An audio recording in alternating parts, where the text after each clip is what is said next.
Welcome back to Youth Sports Positive, where we bring the work hard, have fun mentality back into youth sports. I'm Kelsey Dennehy alongside my dad, Mark Dennehy. Dad, we've got a good one on the docket today. It's March Madness, spring's coming around. Things are looking up. Yeah, it's getting a little warmer. I'm back from Europe. It was actually really nice over there. Came home. Yeah. Most of the snow is melted, so the spring is on its way. And I too am really excited about this one. I know, we call this youth sports positive.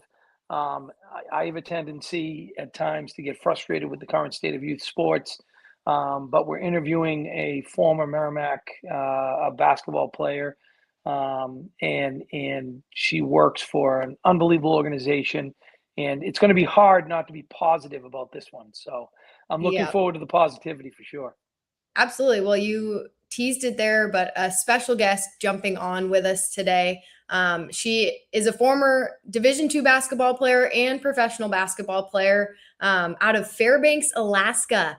She's helping change the landscape of youth sports experiences through her work with the Positive Coaching Alliance and taking back sports. And now she's Youth Sports Positive. All right. Well, Casey, thank you so much for joining Youth Sports Positive. We're so excited to have you here with us today. Thank you for inviting me. It's great to reconnect with an old friend, Mark, and meet you, Kelsey, and dive into all things youth sports. Where's So the awesome. time gone? Holy smokes. I remember when you were an undergrad basketball player, Casey. I Hitting know. threes. Trying. I still try. That's awesome. Well, we're excited to talk to you about the Positive Coaching Alliance and your work. And really, it puts the positive into Youth Sports Positive for what we're trying to achieve. So lots of great things coming out of your guys' organization. I guess just to start, giving us a little bit of background on the mission for viewers who maybe aren't familiar with what PCA is doing. Yeah, for sure. So Positive Coaching Alliance was founded in 1998 out of Stanford University. And we believe that all kids deserve access to a positive youth sports experience, no matter where they live, what part of the country they're in, what their socio or economic status is. So we really try to work across all facets of sports to ensure that that happens.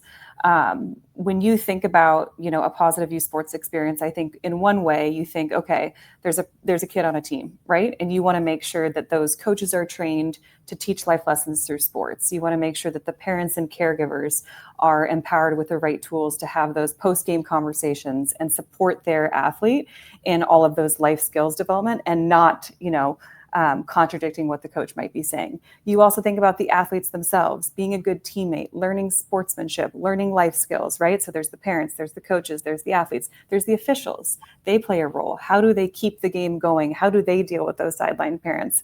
So PCA really tries to address all of those different stakeholders in the youth sports ecosystem when they have that experience.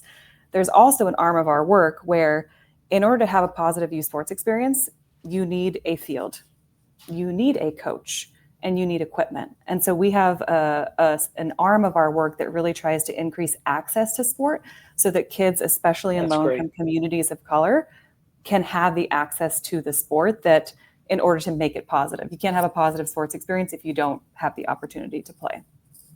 How big is the organization, Casey? I was online and doing a little bit of research. And first of all, the people on your board, like you have different boards, different people vested. I mean, it's a who's who. Like I saw, is it Bill Campbell, who used to be called the Billionaires coach? Yep. God rest his soul. Shane Battier, like the names on your board were off the chart. How big is the organization? Yeah, so we provide programming in all 50 states. We have about 62 full-time staff members, 120-ish certified PCA trainers who deliver the curriculum, and then, a board, an advisory board, a leadership council that's probably another 100 or so people. I think that I feel lucky to work for PCA for the last 13 years because it's one of those missions that when you get in front of people, you can't disagree with what we do and you're immediately on board, especially if you played sports and love sports, because it's a way to stay involved in, giving back to youth, but also being involved in that competitive and sports atmosphere. Wow. How did you start? So real, though. That's so real. Go like ahead, Kelsey. once you get in front of people, you can't, like, who's going to say, no, that's not it. That doesn't work. Like that's so a great way to put it. What I guess is your guys' day-to-day work? Like, how does all of that envelop into what you're doing on a daily basis? Yeah, so we know that youth sports happen locally, right? Like at the community level. On the weekends, there's parents that are leaving their jobs, they're coming to watch their kid, participate. And so we really have kind of a top down and a bottom up approach. So from the bottom up approach, this is grassroots outreach to local organizations across sports and across ages K through 12. So equestrian, swimming, basketball, baseball, really anything that has a coach. We have an entire team of program managers who are doing outreach to those leaders to try to partner to support their ecosystem. So again, school district leaders, athletic directors, local little leagues, when we create those grassroots partnerships, depending on the needs of that partner organization, we will then coordinate and organize trainings, workshops, resources to support them at that grassroots level. On the national perspective, we know that there's this governing body and state association ecosystem. So we also work to partner with, the US Soccers of the world, the USA Water Polo, the Little League International, where governing bodies and associations can also kind of trickle down the PCA messaging to people who are members so that we're reaching people again, like at that grassroots level, and then also from that leadership level.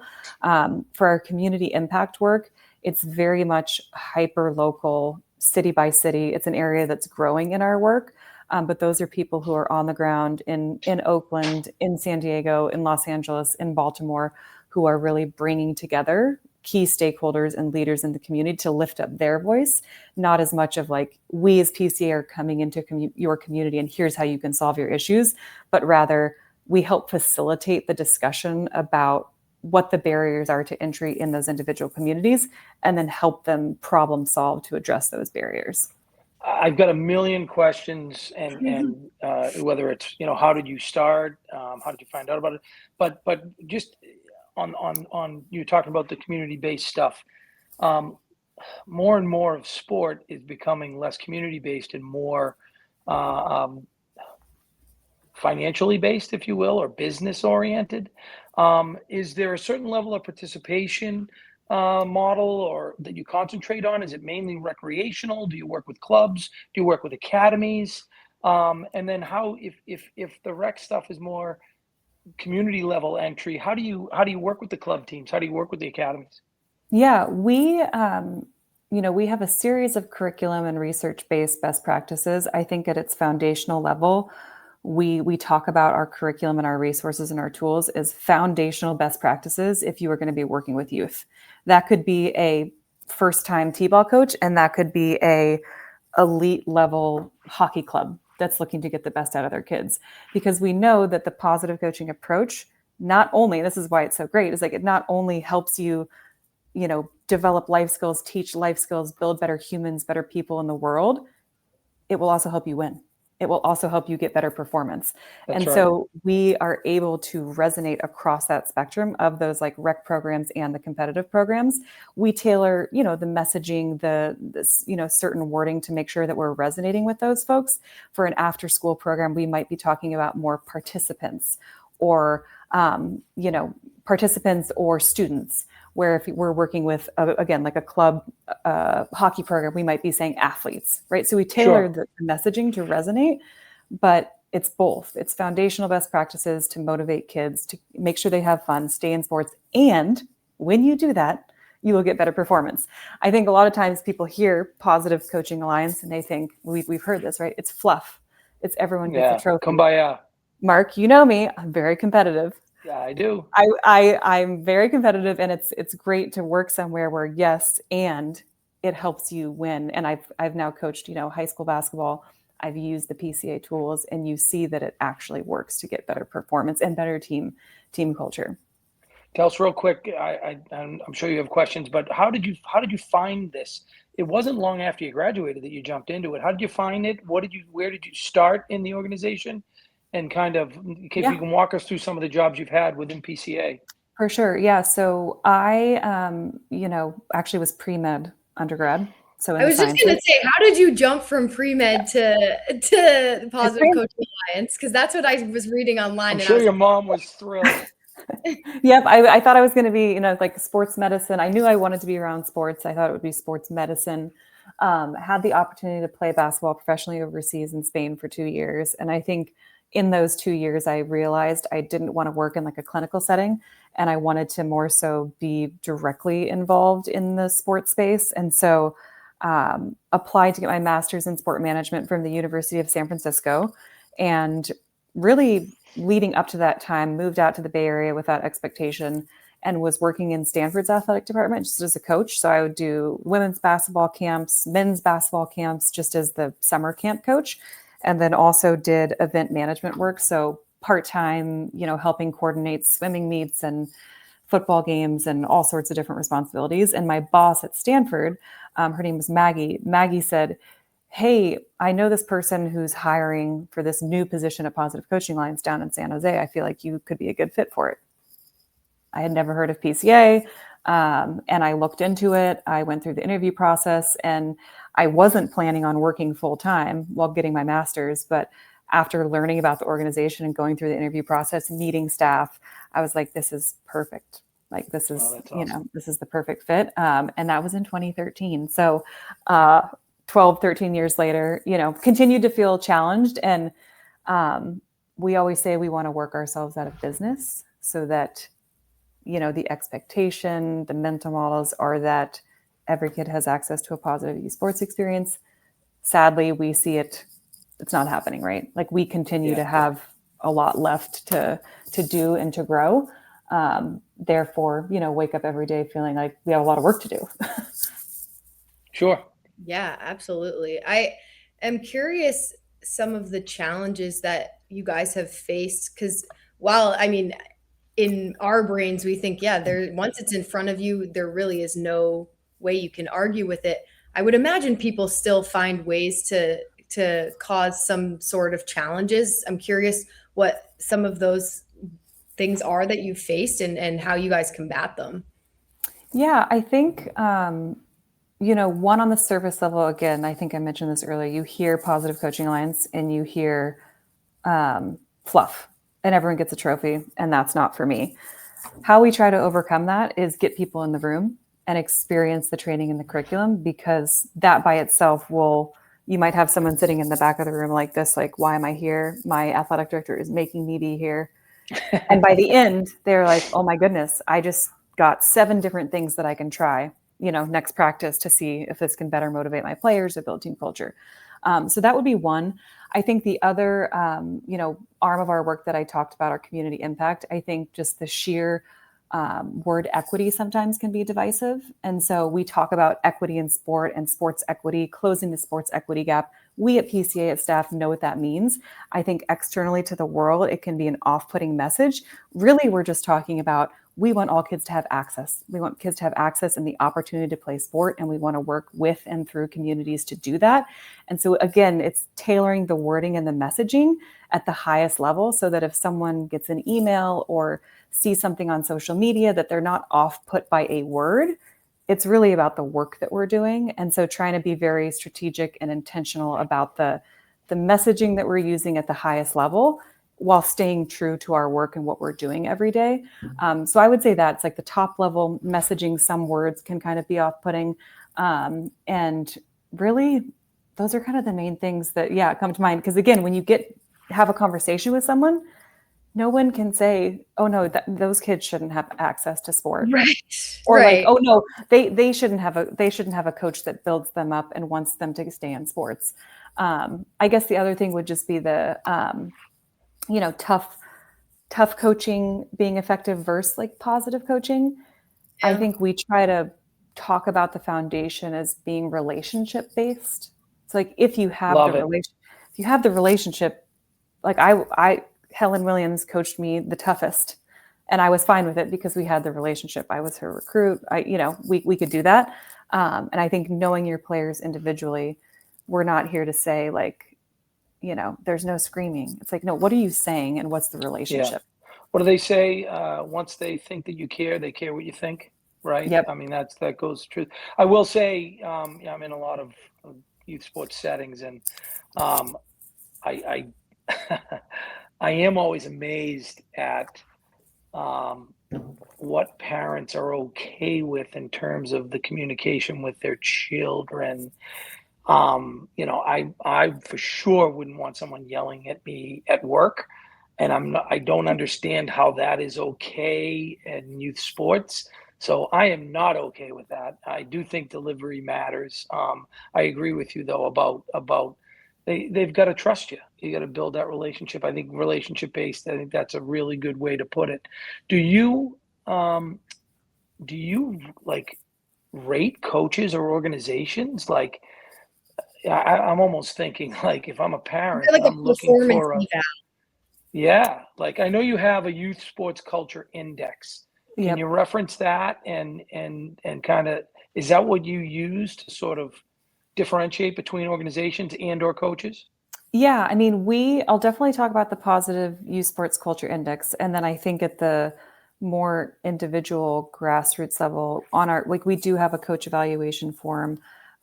We have, parent tips. I don't think we have a parent eval form. I think the closest thing to that is what's incorporated into the positive youth sports culture index. But yeah, the idea is that we want leaders, right? It comes down to leadership. And so whoever Yes. is running the organization. So again, athletic director, board of directors of a local little league, the head of a parks and rec department.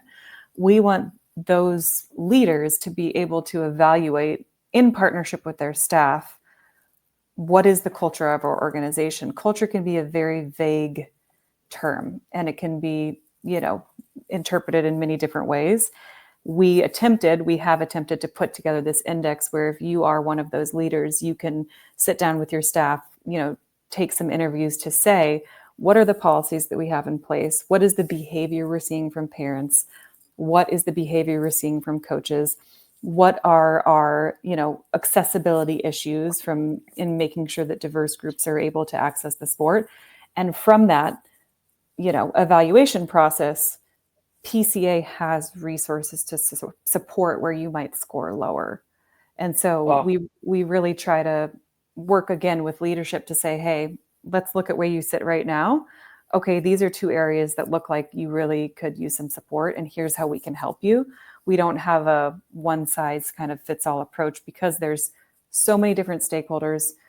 It's so nuanced. Each community is different. And so we really try to customize how we can support organizations to work towards this, kind of evasive positive youth sports experience. It's like, what is that? And so we Yep. try to define it. So you're meeting people where they're at, really, and helping kind of helping them navigate it, knowing their circumstances. Exactly. Yep. What's the lowest level you work with, and what's the highest level you work with? Like, does it run the gamut? Like, are you working with high schools? Are you working with learn to play? Are you working with any pro teams even? Yeah. Yeah. Great question. We, entry level soccer program, T-ball, we work with, I don't know if you're familiar with soccer shots, but this is like 2-year-old, 3-year-old, like at the school levels. So we work with soccer Sounds shots. fun. So let's say Sounds soccer fun. shots is like, the probably the, lowest entry point in terms of age. And then our mission is youth and high school. Yeah. That being said, as we've grown as an organization and we've reached more and more people, and we have CEOs of companies who are coming to coach their kid on the weekend and sitting through a PCA coach workshop, we have opportunistically worked with companies actually to provide management training in the Wow. eyes of a coach, thinking of, encouraging managers to think of themselves as coaches and using some of those same principles. And then at the pro level, that's definitely an area that's growing. Again, when we work with pro teams and pro leagues at those coaches, we tailor the language around performance, right? Like we know that that's their job is to win. And so we try to make sure that that's very clear. And I think probably the best example is, I don't know if you all are familiar with the National Women's Soccer League, but we've worked with them for quite a few years, where we host a positive culture summit. Every single head coach, technical staff, data analyst, GM comes together. We bring together guest speakers, facilitate dialogue, do role-based scenarios, all towards, professional development for coaches to get the best out of athletes in this current climate, because the athlete today is much different from when I was an athlete and much different challenges. And so trying to make it relevant for what's happening today. How much has the work and I think people who are watching this may be most familiar with the commercial with the Manning brothers and Steph Curry. I know that's what comes to mind when I think of it, because I see it all the time and it always makes me chuckle. But how much has work with professional athletes in those capacities helped with the trickle down and with the outreach to communities that maybe aren't familiar with PCA? It's helped a ton. I think it means a lot when you have an ambassador like Peyton or Eli Manning or Steph Curry, who they are saying they're aligned with the PCA mission. If Steph Curry is saying it's a good thing to do, like, you as the parent of your 6-year-old kid, you're maybe more willing to listen if there's those big brand ambassadors. So I think just it brings more credibility to our work. We know it's research backed. There's studies done. We know it's effective. But I think, again, to get people in the door and enter the funnel of learning more about PCA and our work, having those bigger brands and ambassadors at the pro level is extremely helpful, just to get that, again, credibility. Oh, maybe I should pay attention to this. And then hopefully our content and our curriculum and our messaging is good enough that once they're in the door, we hope they stay. But for that entry level kind of funnel, it's been hugely impactful. So you started 13 years ago, and Yep. Your oldest child is 4? 4.5, yeah. 4.5. Yeah. You know that they have, Kelsey, that people have young children when they count the halves. Yeah. I don't say you're 22. 22 and 3/4. Yeah. This is true. Yeah. But so how much has your perspective changed now that you have kids? Because I used to think all hockey parents are crazy and they're insane. And then my wife, Heather, and I had Kelsey, and the swim coach wasn't giving her enough attention. And I grabbed him by the ear and pulled him over and said, "You got to pay attention to my kid." How much has your perspective changed? It has changed. And I empathize. I empathize with sports parents and, honestly, coaches. I think sports are so great because they're all consuming when you love it. And when you have a child, they're like an extension of you. There's no way to describe your love for them. And so parents are well-intentioned. They want the best for them. You want to see your kid thrive. And so I totally understand how parents can be a little crazy on the sidelines, and parents can overstep, and parents can want to do the advocating for their child because they're thinking they're doing what's best for them. And I think having not worked for PCA for 13 years, as Jordan kind of enters into this more structured sports environment, I may have been doing that. I may have been doing what I now know is not the best for your child. You want them to struggle. You want them to fail. You want them to get frustrated. You want them to do all of these things and celebrate it so that they are long-term resilient human beings. And it happens even at the 3, 2, 4 level. They can't build the blocks. Don't do it for them. Let them struggle. It's so hard, though. It's so hard because you're just instinct is to clear the field. Your instinct is to knock the trees down for them. Totally. And I think on the coaching side too, one quick story, I had worked for PCA for 10 years, played college basketball. I was a assistant coach for a school in the San Francisco Bay Area. We were playing another school where I actually knew the head coach because he had been involved for PCA. I got a technical foul as the assistant coach. Because I basically I saw a kid travel. This is high school girls basketball. I saw her travel, and I just had this instinctual that's a travel, and I kind of jumped off and I just called it for what I saw, and I got teched up, and the other coach was like Casey, who has worked for PCA for 8 years, you just got a tech as an assistant, not even the head coach. It was so embarrassing. But I get it. I get how it can take you over, and those things can happen. This might sound crazy, but do you guys have a parents hotline? Yeah. You mean a parent that can call and ask? Yeah. And say am I crazy for doing this? One of the reasons we started this podcast. one of the reasons we started this podcast is I get calls all the time from friends about that have kids that play, and should I do? A lot of it's recruiting based, or should my son go play here, go there? Like, I feel like there's no resources for parents. Yeah, I mean, they're probably calling you because you're a trusted person, right? And you're in it, and you have the perspective for what they hope for, probably. Gotcha. Like for that specifically, Yeah. which I think says something and means a lot. Now, if there's like a wide scale support service, like we want to be a trusted, like wide scale resource. We have an Ask PCA service where people can write in. Oh, neat. My kid's coach is, yelling at them and my kid wants to quit. What should I do? What's the conversation I have with my kid? There you go. Great. And we work with them one-off. One thing that we see as an opportunity in the next, hopefully, 1 to 2 years is AI, and putting together a system that takes all of PCA's, proprietary information, content that we've developed, curriculum, and creating like a closed source chat, so that a parent could come in and all of the answers that they might receive would be based on PCA content. That's something that we've kicked around just to make it efficient. But yeah, we don't have a hotline, but I do field some of those calls occasionally. No, I like that before, and I know Kelsey will run through kind of how they can contact, but I like the ability to email you and give you some context and get some feedback, because I do feel like, listen, parents at the end of the day, they're trying to do what's best for their child, and it's not linear. The development model is not linear. The experience isn't linear. Everyone's experience is different, and they're just looking for a little bit of guidance. And oftentimes they know what they should do, but it's just getting reinforcement on that front.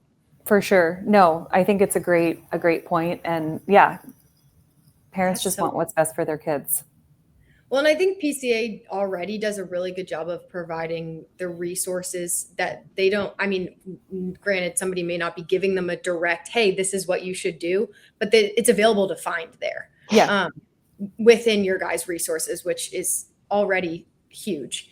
For sure.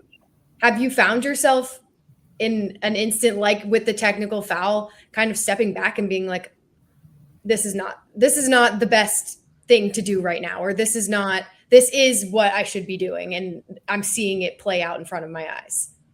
Yeah. So my daughter's first soccer experience. So I work full time, and I have 2 kids, family. My husband works full time, and so I did not sign up to coach, right? And this is like 4-year-old soccer, right? Co-ed. And so there were a few things that I noticed in like the first practices where I'm like, oh, that's maybe not the best way to motivate, or like, and I did not say anything. I'm not going to, it's 4-year-old soccer, and I need to sign up and coach if I want to instill that. I can't just sit on the sidelines and be like, oh, you know what? I think you could do this, or I think you could do that. Like, those coaches I appreciate the time that they're putting in and investing and volunteering to coach. Yeah. That I'm not going to overstep and share my opinions from working at PCA, right? So I think I check myself of, if I have feedback, and especially as Jordan and Ty like get more into sports, like I will sign up to coach myself or I will be good with the time that the coaches are spending. So yeah, that's a great point, just in general. I mean, I think a lot of parents could take a page out of that book. Yeah. One of the things that and Kelsey's aware of it now, but she wasn't then when she was starting playing, a former teammate and friend of mine who lives in Andover as well, he asked me to help out, because obviously I was coaching full-time, couldn't commit full-time. So I was the assistant. He always reminded me I was the second assistant. He had somebody above me as well, and he was the head coach. But we made sort of an agreement that we would coach each other's children and not our own child, because I do think I've kind of, Kelsey can speak to this or not. I wanted to be their dad. I didn't want to be their coach. And I that was a way more important job to me. So coaching can be hard, and you got to say hard things sometimes. The line gets blurry. Yeah, it can get blurry. So we did. It was useful. It was helpful. Yeah, and it's funny because now looking back, and I said this all through high school as well. My dad never coached me. My dad never, he was there, but if he was there, he was coaching other kids, and I was getting redirection or help from somebody else. And I think the first time that he actually did coach me was on my request. We thought I was going to get cut from high school hockey. And I was like, we should probably figure this out. You actually understand the sport. Maybe you should help me out a little bit here. It was based on my request. It wasn't, there was no like, oh, you need to do this, this, and this tomorrow. I think that's such a great approach, and following your child's lead. And we encourage, parents to say, hey, what do you think about me coaching? Like, if you want to do it and you don't have it's a good idea. It's like, what do you think about me coaching?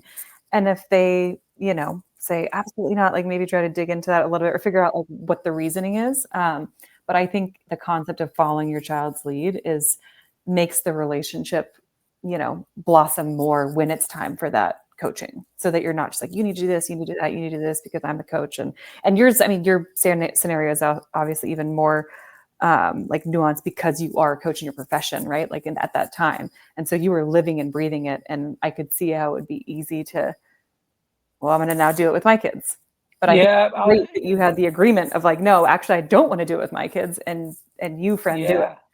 I'll tell you what I learned. Coaching youth sports is a lot more challenging than at times coaching a college sport, where there's a certain level of skill. I'll never forget one of the practices. My buddy said, all right, do you have any drills to do? And I said, yeah. And I drew up a couple, and he's like, you think that they have the ability to do any of this? Like, we just need to we're going to start with stationary passing.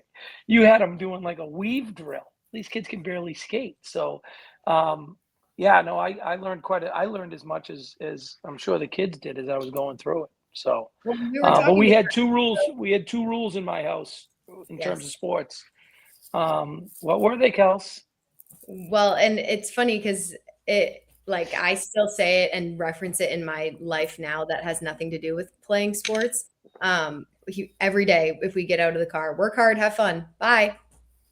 And that was, and then we'd get back in the car if it was a bad game, if we won, this, that, the other.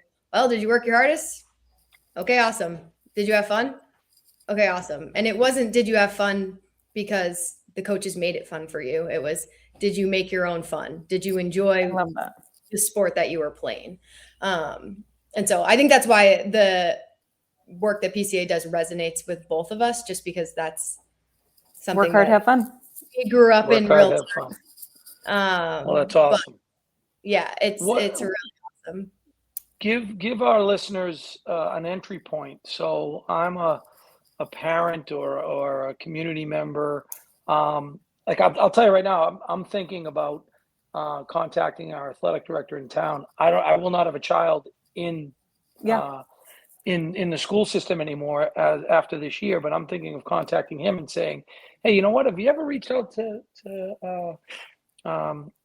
PCA and how do people contact you? What's the most common entry point for your organization with other organizations? Yeah, so I would say if you are connected to leaders in your community, or if you are a leader yourself, meaning that, again, board position or director of a program, come to positivecoach.org, go to what we do and look at, partnerships and training. There's a form that you fill out, and based on that, we have a local program manager that will reach out to you. So if, again, you have the ability to influence, decision-making at a school, league, district, club, reach out to us. If you are, a parent or a coach just looking for support, just check out the resources on our website. Gotcha. Sign up for our email newsletter. We send out emails.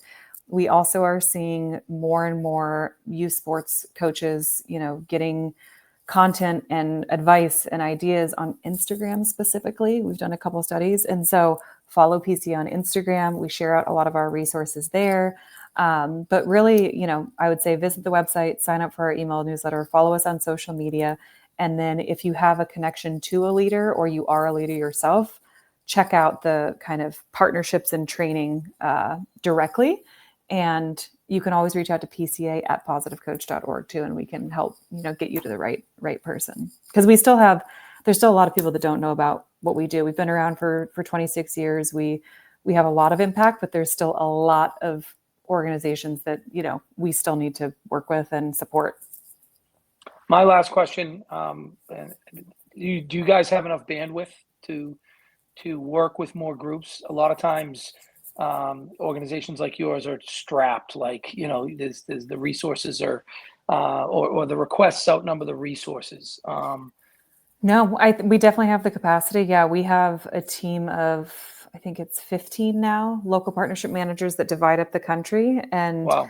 their entire, role is driving forward those grassroots partnerships. And so we have a system down where there's absolutely, space for inbound inquiries, and then they are also doing proactive outreach. So the warm ones, the inbounds are better. Oh, that's great. Yeah. Great. Well, is there anything else that you think people should know? Anything that we missed that you think is important to highlight with the work you guys are doing?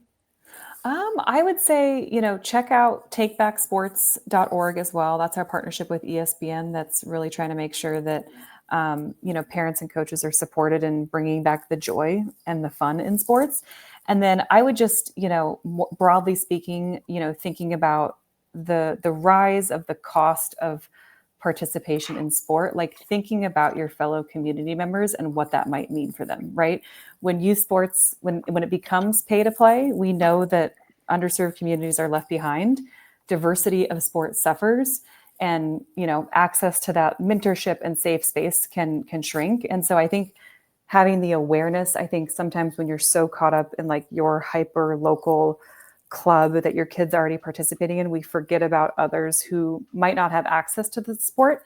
And so just thinking about that, and if there's ways that you can make a difference in the club that you are involved with to try to bring in new kids who maybe have never played a certain sport, like having those conversations of like, is there a neighboring community that we could maybe partner with to, again, Sure. try to increase the access. So I would just say keeping that frame of mind as well.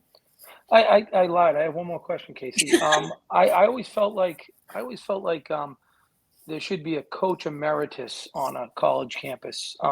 Like for me, it was Bert Hamill. When things were going crazy in my sport, and he coached basketball, different sports, but he saw everything. He'd been coaching longer than me, and I would go in and sit in his couch like if I was in a psychiatrist chair, and Totally. ask him questions. And do you? One of the things that I would be interested in doing, and I don't know if you have this capability, is do you have coaching mentorship programs? And I always thought like if you what do they say? If you give a man a fish, you feed him for a day. If you give a person teach them to fish, they eat for a lifetime. What I've said to our organizations is, let me help coach the coaches, and Right. that's what you do. How could I be a part of what you're doing, even if it's on a volunteer status? No, I think it's a great call out. And I think the coach well-being is oftentimes forgotten about. Like in order to make the best impact on the kids that you're coaching, like you yourself as the coach need to be in a good space. And I think having that ear or that mentor that can support you as the coach with what you're dealing with, like it's always like, you need to support the kids, you have to work with the parents, you got to make sure the kids, and it's like, well, what about the coach mental health and well-being? So I think it's a great point. We, don't have like an official, I would say like wide scale program of that, but I think it's a tool that we encourage local leagues to implement, is pairing, a newer coach with a more veteran coach, something like that. And we try to provide ongoing to date, it's been virtual, webinars where we're providing Sure. topics of, again, like hear from someone in the hockey space if you're a swimming coach, and hearing that maybe the challenges that you deal with in hockey are the same as swimming is actually comforting. And like just that alone of like, you're not alone in what you might be dealing with. And here's how I dealt with it at this level. So I think those kind of best practices, experiences, like on webinars, things like that, we're always looking for people who have that experience and might be able to, share their insights to get involved kind of on that like thought leadership basis. Fantastic. So I might keep calling you, Mark, to be like, hey, hockey season's coming up. Season's coming up. And hockey's obviously, in the spotlight right now with the Olympics and everything. So it's also a sport that, we've heard that, the culture can be a little intense, and the parent-coach relationships can be a little like there could be potentially some more resources needed there. Well, And it's I think I think that's the ratio. I think the more the parents spend, like again, for someone to have that type of disposable income, they're not used to giving people money without getting back some sort of return, and so it does become a lot more quid pro quo. What is in it for me, or what is in it for my child, and so yeah, no, hockey definitely needs attention. When I was growing up, it was a blue collar sport, and right now it's become a blue blood sport. The cost has gone through the roof, and I know that growing up in a single parent family, I would not have played in today's current culture. So I'm very aware of it, and Yeah, willing trying to help out if possible. So for sure. awesome. awesome. Well, Casey, thank you so much for taking the time to join us today. It was great to hear all about you guys are doing at Positive Coaching Alliance, and just to catch up with you and hear I about know. going. Great to connect. Great to Great to reconnect. catch up, Mark. Kelsey, wish you the best of luck too in Sioux Falls. Well, thank you so much to Casey Uren for taking the time to join us there. That was a really, really interesting and positive conversation about sports Yeah, and the work that PCA is doing across the United States, which is really great. they're doing great things. It's community based. The message is it's hard to refute, and the way they're going about it is really inclusive. It sounds to me like they're touching on a number of different facets of sports and of coaching. Yeah, I thought it was great. It feels In like they're reading up, hitting every niche of yeah, the dilemmas and the positivities that are coming out of youth sports or what they're trying to build in youth sports. I felt like it was like even just looking through their website, and we'll have all of their resources linked on our website, youthsportspositive.com.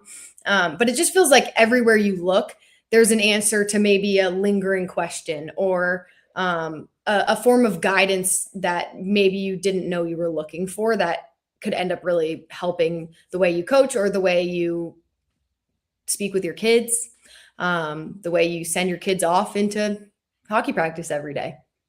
I love their core principles. Yeah, you've heard me say this before. Why you do something is as important as what you're doing, and you know, sports are a great teacher of life lessons, and I really feel like that was the message was, Right.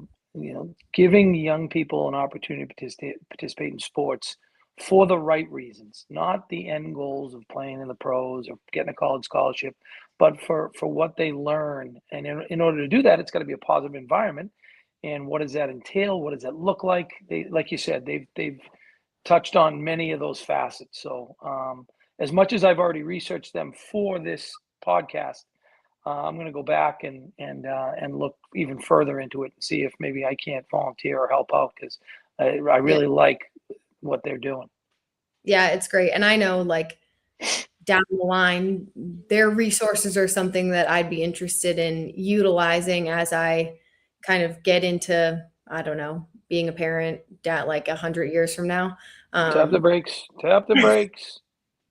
But still, it's definitely a resource that I hope to be able to utilize someday down the line. Well, these life But lessons, though, Kelson, you know this. These life lessons, they never leave you. Like the things that you learn from sports, just the work hard, have fun stuff. Like, right. and that's what makes sports great. What you learn, you can take to any part of your life. Um, but if Well, and it's not a good that's it. I But if can it's use not it a in my good situation, yeah, you can use it in your job. You can use it in your relationship with your significant other. You can use it in helping parent. right. But if it's a negative environment and it's abusive or the why is wrong, it can go sideways too. So really like what they're doing. Casey was a really she was a very personable player. Like she was someone that other players were drawn to. And so it doesn't surprise me that she's having the success she's having. Yeah, no, that was awesome. It was great to be able to connect with her and hear more about that. We'll wrap up today's episode the same way we always do with a positive play of the week. Do you want to go first, Ed? Yes, I do, and I apologize for a lot of it being around hockey, but it's kind of what I know. And I actually subscribe to Youth Sports Business, um, Hmm. and it's a business report, and so I get daily updates on the business of youth sports, which kind of turns my stomach at times. But they have positive stories there too. Baltimore's Patterson Park Ice Rink just secured a $500,000 grant to stay open. It's in a socioeconomically challenged area, and keeping it open is paramount to giving opportunities to some underprivileged children who may not have the opportunity to try hockey or to try skating, for instance. So um, the community felt as if that it was worth investing in, and we need more of that. I know that in Minnesota they've had just a litany of these type of initiatives go through community-based rinks. I want to say like $40 million worth of them throughout the state. This is only a $500,000, but it's in Baltimore. It's in an area that needs it. So I thought it was positive, and it makes my positive play of the day. Love it. Love it. I um, wanted to highlight a moment that's kind of going viral from March Madness. It was a video of Brenda Fries, the Maryland women's basketball coach, coaching one of her athletes on the sideline. And I will link it on our website. She is the way she is coaching, I think, really reflects back to what we were talking about with Casey in terms of being able to coach hard, but knowing your athletes and knowing them well enough to know how they respond to certain coaching styles. And I think it was a really positive moment that came from the sideline, even though it looked really intense. I mean, faces are like right here. She's yelling, she's pushed, but she got something out of her. And when asked about it in the press conference after, it was a very positive conversation of she knows what I need to get me to the next level. She knows me so well as a player that she knew that I needed that in that moment. So I thought that was something very cool that has been hitting the internet as of late. So if you haven't seen it, it will be linked in our website under positive play of the week. So you can take a look at the clip we're talking about. But The other part of it too, Kelsey, in case he hit on it, is the player has to trust the coach, right? In order for that to work, the player needs to believe that the coach cares about her and has their best interest at heart, and that's the only way it'll work. well, and the best part of that clip was you can see Coach Freeze in it pushing on her chest and saying, "I believe in you. I know you Yeah, can." that's awesome. And it was Awesome. fantastic. It was fantastic. So a great one from March Madness, since I know it's that time of year. But yeah, Dad, what are you reading? So it's going to sound highfalutin. It's not. I was looking for a cheap book. I was out. Where the heck was I? I actually might have been in Sioux Falls, Oh, and oh yeah. visiting you, and I bought Meditations by Marcus Aurelius. It's it was an $11 book, but I've been meaning to read it. It's not highfalutin. It's very basic, sort of self-help. Um, it probably predates all of the self-help books. Just really good life advice. It's short. It's an easy read. The preface sort of gives you some guidelines. It sort of sets up who's who. I mean, I'm not Right. much on Greek history or Roman history, either or, but no, it's been good. I've enjoyed it. I kind of read a little bit every day, and yeah, it's control what you can control at the end of the day. But it is, he says it a million different ways, and it's good. So that's what I'm reading. Meditations by Marcus Aurelius. We'll have Don't ask all me to spell it. I can spell it. I'm the one who updates the website anyways. So Good. don't have to worry about that. I can But spell meditations. It's Aurelius that I'm having trouble with. okay. That is a little more reassuring. But that'll do it for today's episode. Thank you again to Casey Uren for taking the time to join us and sharing more about Positive Coaching Alliance mission.